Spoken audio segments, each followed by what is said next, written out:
নেবেন অথবা তাকে আন্ডারস্ট্যান্ডিং দেবেন। আপনি তাকে ফোর্স করে বললে সে তো মামলা করলে মামলা করলে তো সিস্টেমটা আমরা বেশি বললেন যে আলাদা করে চালু করে সেটা দিতে করবে আপনারা আপনাদের কিন্তু একাধিক আমরা যেটা বলি যে বৈধ অবৈধ প্রায় 300 রুট স্যার এদিকে একটু ঘুরে তাকাবেন যদি চালে তো যানজট রুট নাই আমরা পরিষ্কার করে দেখছি। এই যে দেখেন আগে আরটিসি বন্ধ করে রাখছে একটু সাইডে গিয়ে দাঁড়ান আপনি দেওয়ার পরে তারা 384-85 এর মধ্যে আমরা এই রুটগুলি সমন্বয় করতে গিয়ে দেখলাম এখানে আমাদের 25-26টা রুট। আর বাকিগুলি যদি আমরা সমন্বয় করি 3 ভাগে দেখা গেল সব মিলে আমার 65-70টা রুট। অর্থাৎ ভিন্ন ভিন্ন নামে রোড দিয়েছে, ইচ্ছামতো রোড দিয়ে দিয়েছে, ডিম দিয়ে দিয়েছে এবং আরটিসিকে স্টপ করে রাখছে। এখন ওইগুলি হয়তো প্রয়োজন ছিল না, এখন সেই গাড়িগুলি লিগাল অন্য রোডে এসে একজন হয়ে গেছে চলতেছে। এগুলো ধরা করা হয়নি। আপনি দেখছেন যে কিছুদিন আগে প্রচুর মামলা হয়েছে কিন্তু ট্রাফিকের কোনো উন্নতি হয়নি। আপনি দেখেন যে আমরা অনেক ঘুরে তাকায় কথা বলবো স্যার এদিকে তাকাই এর জন্য আমরা এই ব্যবস্থাপনাটা আমরা আমাদের বাস্তব অভিজ্ঞতা দিয়ে 2001 থেকে 2006 পর্যন্ত আমরা কোম্পানি যখন চালু করছি যাত্রীরা লাইন ধরে নিত। আপনারা দেখেন এখানে প্রিমিয়ার সার্ভিস ছিল, এটাকে ভেঙে যখন আমরা কন্ট্রাক্ট সিস্টেমে নিয়ে গেল সব ল্যাজের উপর।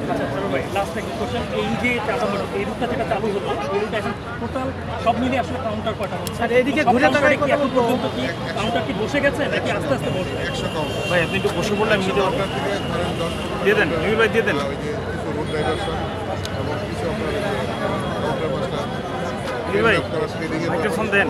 এই মধ্যে কত জিনিস শেষ হয়? এটা আমরা আশা করি সব জায়গায় কাউন্টার সব কিছু একদম আশা করি 10 দিন আমরা দিন কাজ করি। আমার একটা প্রশ্ন ছিল, সেটা হচ্ছে ডিটিসি এর যে মিটিং ছিল, মিটিংয়ে প্রথমে আপনারাও ছিলেন, আপনারা রেশনালাইজেশনের যে প্রক্রিয়া ছিল সেটার সাথে আপনারা একমত ছিলেন। একমত থাকার পরে তাহলে ওইটার সাথে সাংঘর্ষে তাদের যে রুট প্ল্যানের সাথে আপনাদের এই প্রোগ্রাম সাংঘর্ষিক এবং সরাসরি আইনে আছে যে কোনো ধরনের route issue DTC is the highest authority. Concern ছাড়া আরটিএ করার কোনো সুযোগ নেই আইনগতভাবে। আপনারা আরটিএ মিটিং করে চালু করবেন। এটা আমাদের আরটিএ মিটিং না, এটা সরকারের উচ্চ পর্যায়ে যোগাযোগ মন্ত্রণালয়ের আন্তঃমন্ত্রণালয়ের বৈঠকে উনি উপস্থিত ছিলেন। সেখানে সিদ্ধান্ত হয়েছে যে কন্ট্রাক্ট সিস্টেম চলবে না এবং বেতন সিস্টেম চলবে এবং কাউন্টার সিস্টেম এর মাধ্যমে যাত্রীদের সেবা দিতে হবে।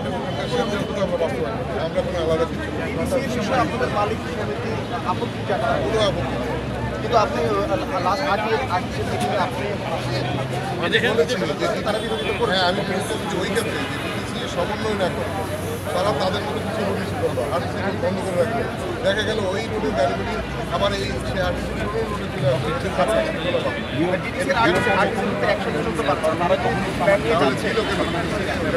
আপনাদের সাথে আলাপ আলোচনা করে আমার সঙ্গে এটা আজকে কথা না, এটা আরো না এখন কোনো নতুন রুট দেয় না। রুট না, নতুন যে মিটিং হয়েছে, নতুন সরকার আসার পরও তারা যে একাধিক মিটিং করেছে সেই মিটিংয়ে আপনি একটাই মিটিং আর্টিসি